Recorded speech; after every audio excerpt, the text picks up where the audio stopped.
unang panahon upang makapamili at makahanap ng mga pangangailangan ang mga mamimili, sila ay kailangan pang pumunta sa sentro ng pamilihan. Ngunit sa paglipas ng panahon, ang mga negosyante at mga ngalakal ay nagsagawa at nagpalaganap ng mga makabagong pamamaraan upang maengganyo at manatili ang mga mamimili at mapunan ang kanilang pangangailangan. Ang katalog, telepono at mga kuryenteng serbisyo ay sumibol upang mapadali ang pagproseso ng mga produkto sa mga tumatangkilik na mamimili. Ngunit lingid sa ating kalaman na parating na pala ang pagbabago sa paraan ng pamimili hanggang dumating ang taong 1994 kung saan nakahanap ng mas magandang kakaibang pamaraan para mas mabigyan ng magandang serbisyo ang kanilang mga suking mamimili sa pamamagitan ng makabagong teknolohiya gamit ang computer at internet upang mas maging malawak at matagumpay ang kanilang pagtitinda, ang kanilang business.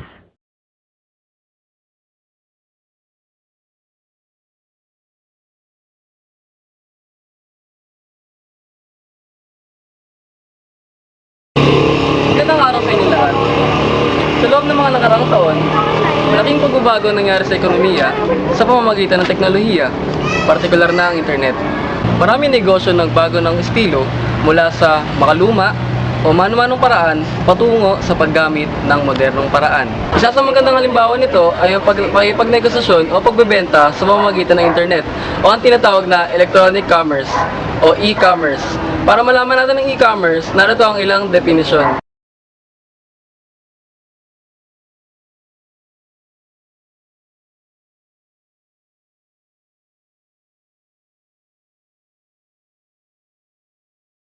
Sa pagpasok ng industriya ng e-commerce, kailangang alamin ang maaaring maging kakumpetensya, impormasyon, dami at lokasyon na mamimili at kanilang mga kaugalian. Mayroong tinatawag na e-commerce business models.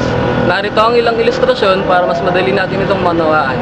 Mayroong apat na pananaw sa pribadong sektor ng e-commerce. Ang business to business, business to consumer, consumer to business, at consumer to consumer.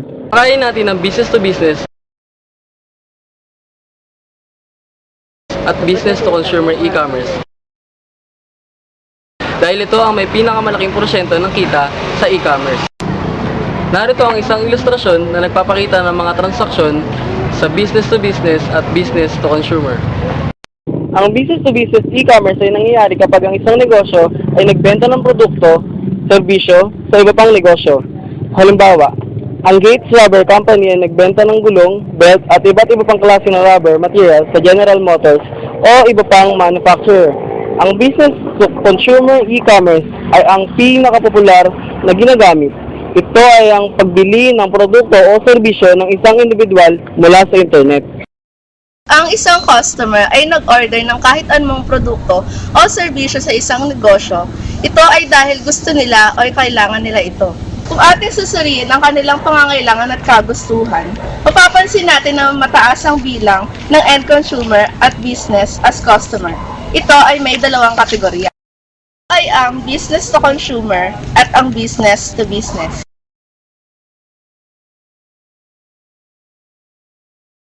Merong tinatawag na e-marketplace. Ito ay ang lugar kung saan natitipon-tipon ang mga mamimili at nagbebenta upang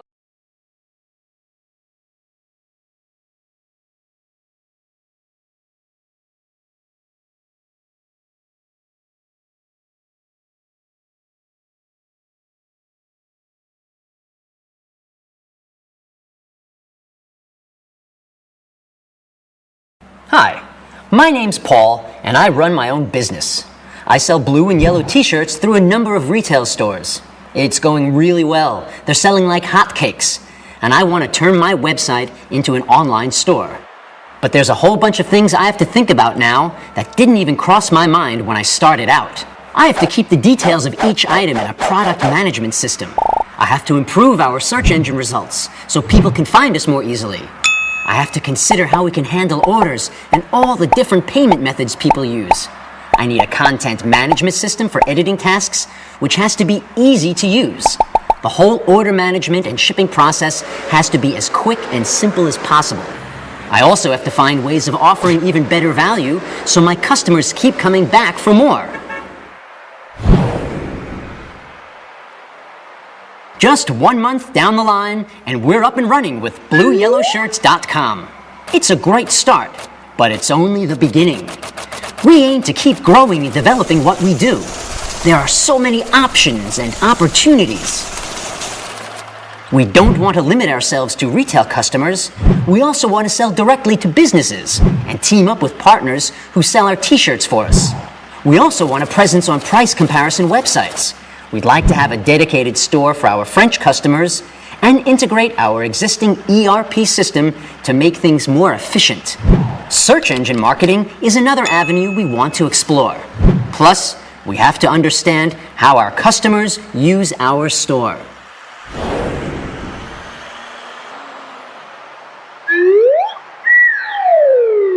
So far, so good. In fact, France was just the first step. We now have dedicated stores across all of Europe, and we have lots of new customers thanks to online marketing. With so many customers, we obviously need great customer service. Our call center has access to customer and order details and can help with any issues people have.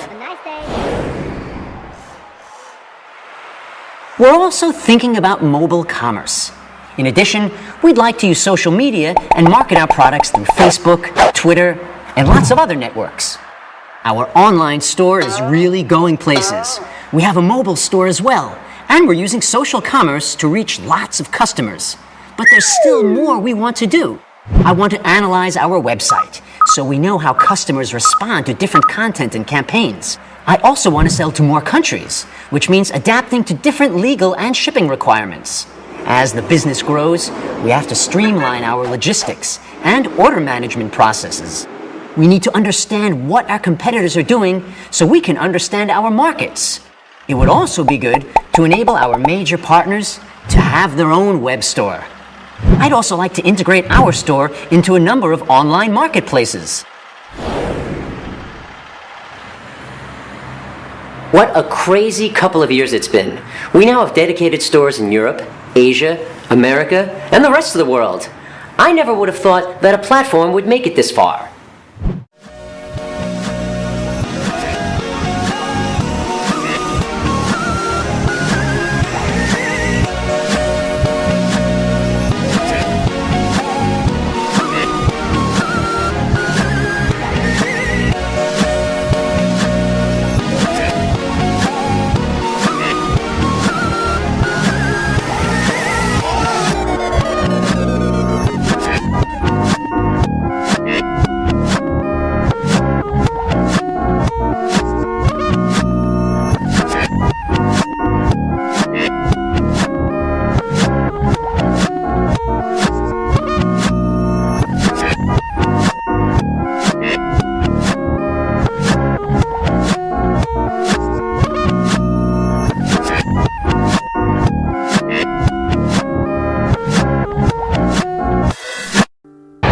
Pag-usapan naman natin ang tungkol sa seguridad ng transaksyon. Halimbawa, ang bank account, electronic check, electronic PIN. May iba pang paraan ng encryption. Public key encryption, secure packet layers, and then secure electronic transactions.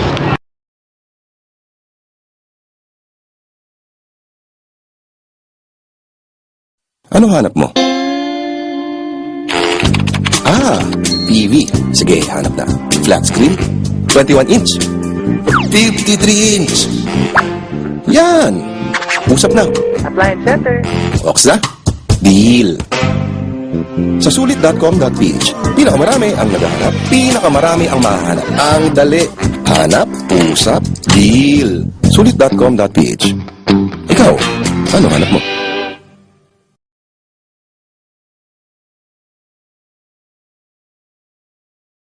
Tanong po sir, familiar po ba kayo sa online transaction? Oo naman. Online shopping? Ano pong website yung pinupuntahan niyo pag namimili kayo? Dalawa, since sa Philippines tayo, sulit.com, tapos ayos dito dati. So ano po yung ginawa niyong transaction nung bumili po kayo sa Yung Sulit? una, nag-surf muna kami dun sa sulit.com.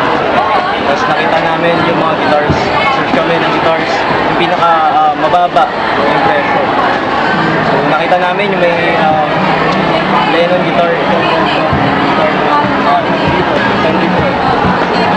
Tapos, may mga telephone number doon, may mga number, mga contact info. Pinunta namin sila. Tapos, nakipag-agree kung ano yung pinaka magandang price para sa mga items nila and yung ano yung pinaka okay na package para sa amin. So kung makaka-discount na, tinanong din namin kung makaka-discount ba kami, bulk yung order namin, kung marami. Yun. So last question na po sir. Ano po yung tingin yung advantage ng pagbili niyo sa sulit.com sa mga stores sa mga Advantage? Siyempre, napaka sa amin, convenient. Pinakayo ko sa malayong lugar. Yung meet up, yung place ng meet, kung saan kami mag-meet pala, ano siya sa mall, sa SM North. Tapos sa Jollibee kami, medyo naging hassle. Pero ang advantage siya, convenient. Tapos secure din. Since nandun nakapost yung contact info nila, pwede namin sila mag-pull in case may problema. Maraming salamat po sir. Sige, sige. Good afternoon po sir. Familiar po ba kayo sa online shopping? Oo naman. Ano website po madalas yung pinupuntahan kapag bumibili po kayo online? Last time kasi nagkakaan kasi ako sa sulit.com, mga ganun, mga familiar na po sa team. Bali, ano pong ginagawa nyo? Bumibili po ba kayo o nagbibenta ng mga products? Actually, bala kong bumili talaga. Pero hindi ko pa na-try magbenta ng items online. Bali, nung bumili po kayo, ano pong transactions yung ginawa nyo para makuha yung product? First, syempre mag-browse ka. Tapos, syempre makita mo yung site, hanapin mo yung item mo doon. Hanggang sa makita mo yung gusto mo, na-satisfy ka. Tapos, syempre, may contact number naman doon, di ba? Text mo, gano'n, tapos mag-usap kayo. Syempre, pag okay sa inyo yung transaction, mag-meet kayo. Ayun, makukuha mo na yung item. Bali, ano po, last question na po. Ano po tingin yung advantage ng online shopping? Siyempre, less hassle. Less hassle siya kasi pwedeng nasa bahay ka lang o kay internet shop, tapos makakapag-pamili ka na, hindi ka tulad sa mag-ano ka ng pamasahe pa, di ba? Mas mura pa. Salamat po. Thank you.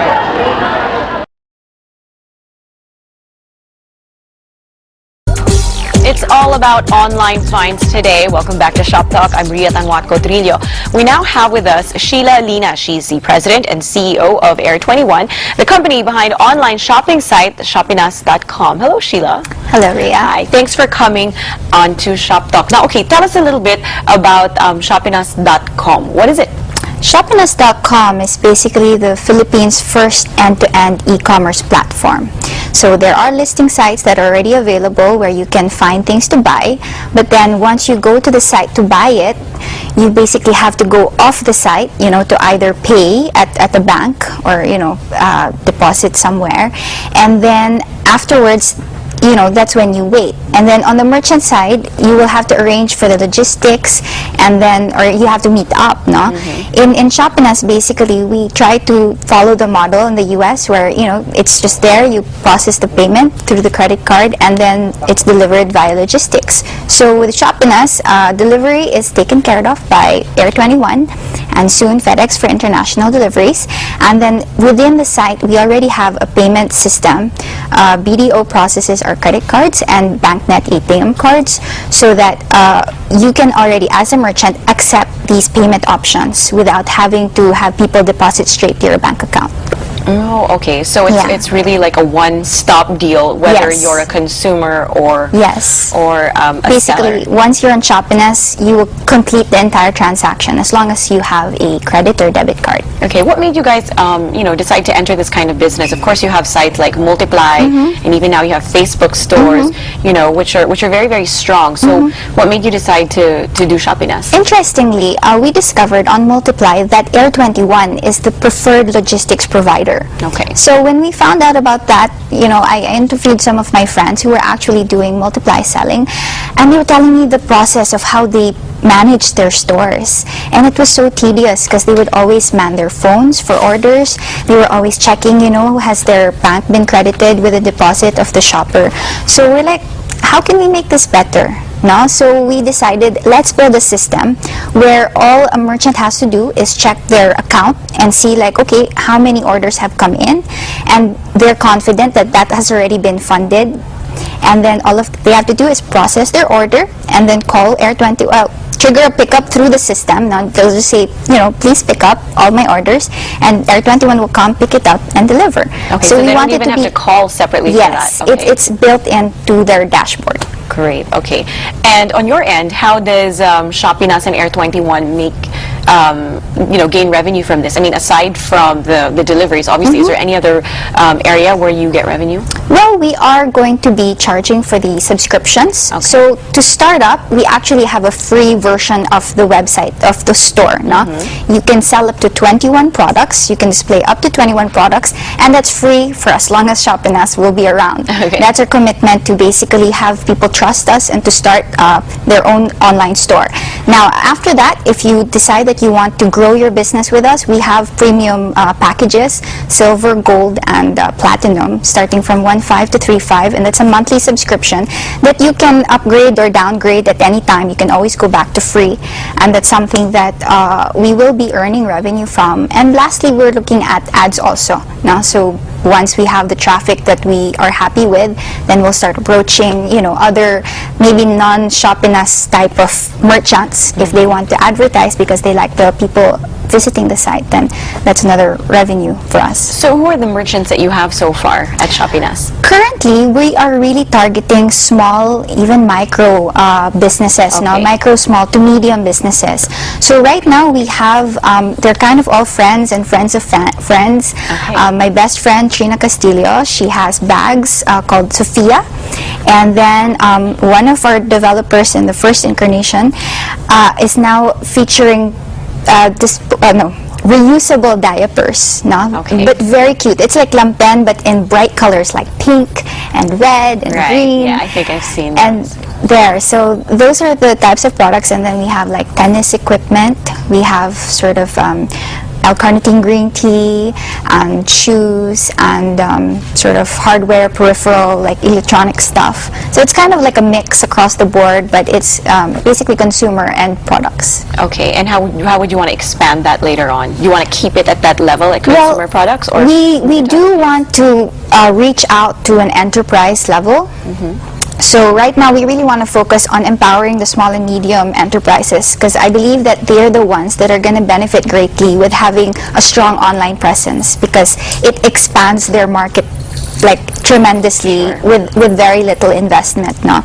But eventually, we want to be able to target the large sort of retailers and be their e-commerce provider for them to be using our platform.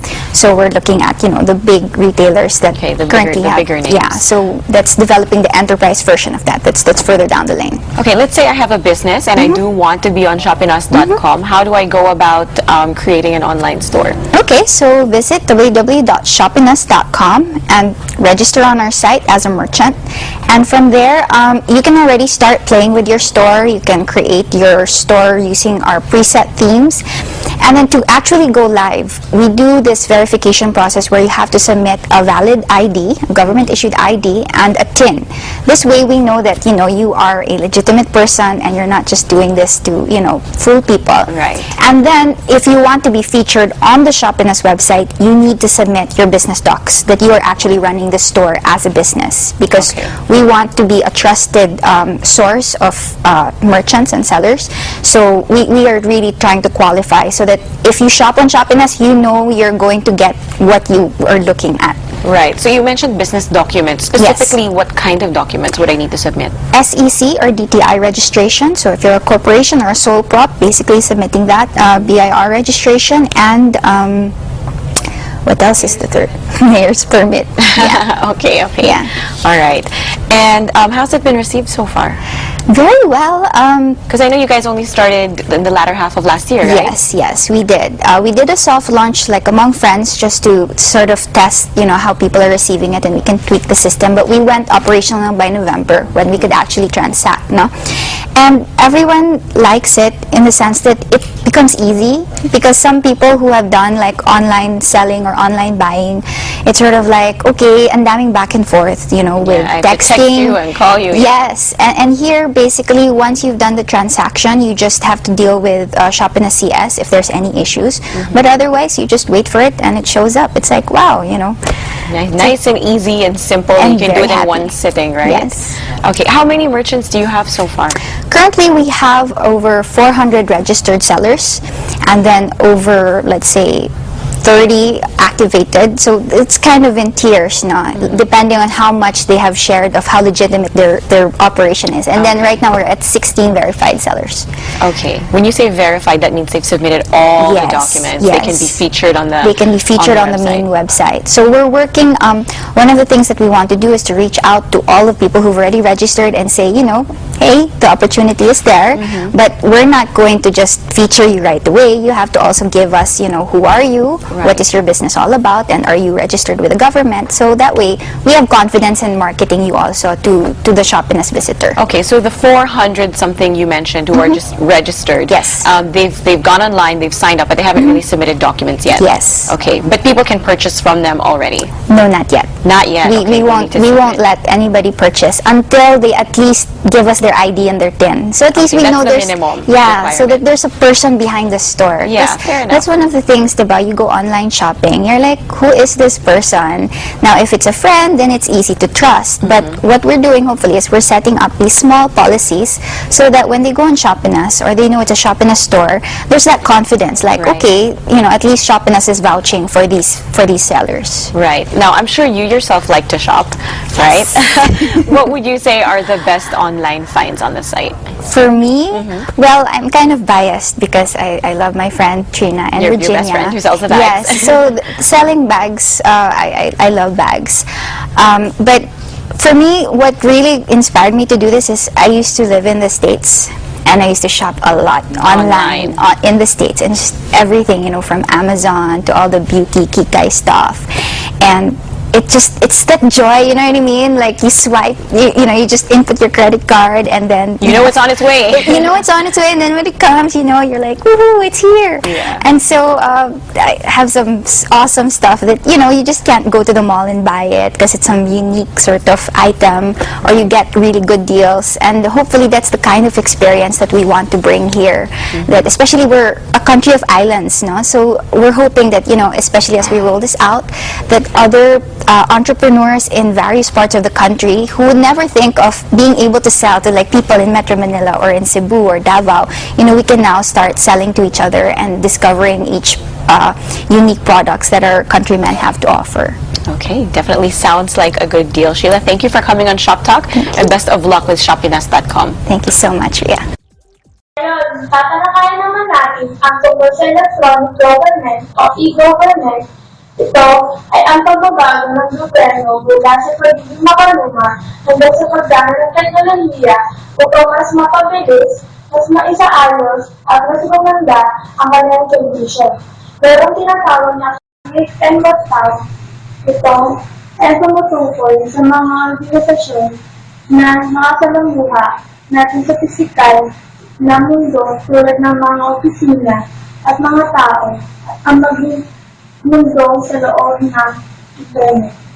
Sa loob ng e-government, mayroong 4 na pangunan. Una ay ang government to government o intra-B2G.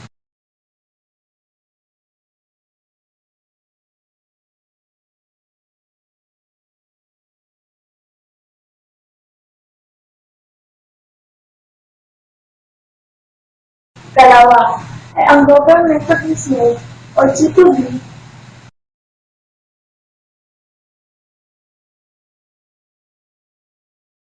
Ikatlo ay ang government to customer o G2C.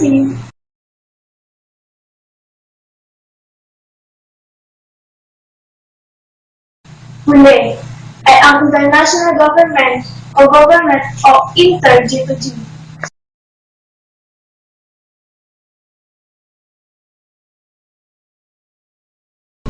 Sa halos 1 bilyong tao sa buong mundo na marunong gumamit ng internet, may isip mo na madali na lang maghanap at mangikayat ng customer upang tangkilikin ang iyong produkto. Ngunit kadalasan ito ay hindi totoo. Kasi kung ano ang iyong iniisip o kung ano ang iniisip ng iyong business, ay yun din ang iniisip ng iyong mga kakompetensya. Niikayat nila ang mga customer gamit ang kanilang sariling website para bumili ng kanilang produkto.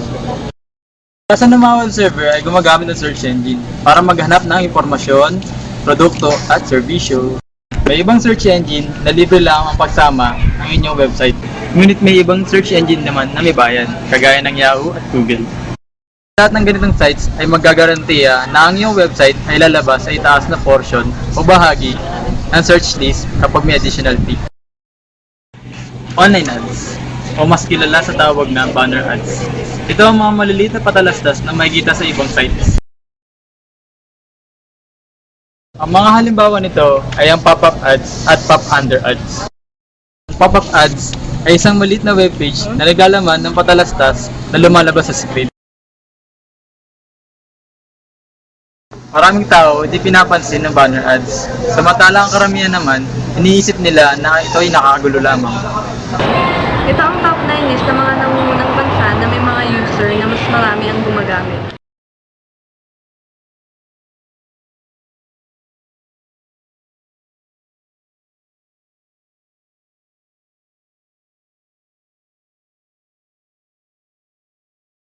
Bilang internet ang ating ginagamit, meron itong kaukulang aplikasyon na kailangan. Ito ang tinatawag na mga web browsers.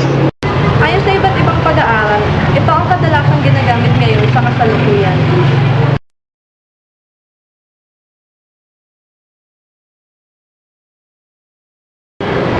At sa paggamit natin ng iba't ibang browser, meron din itong kinakailangan mga search engines para mas mapadali ang ating mga paghahanap. Lalo na sa mga baguhan upang matulungan silang mas mapadali ang kanilang paghahanap gamit nito. Narito ang mga listahan ng mga nangungunang search engines.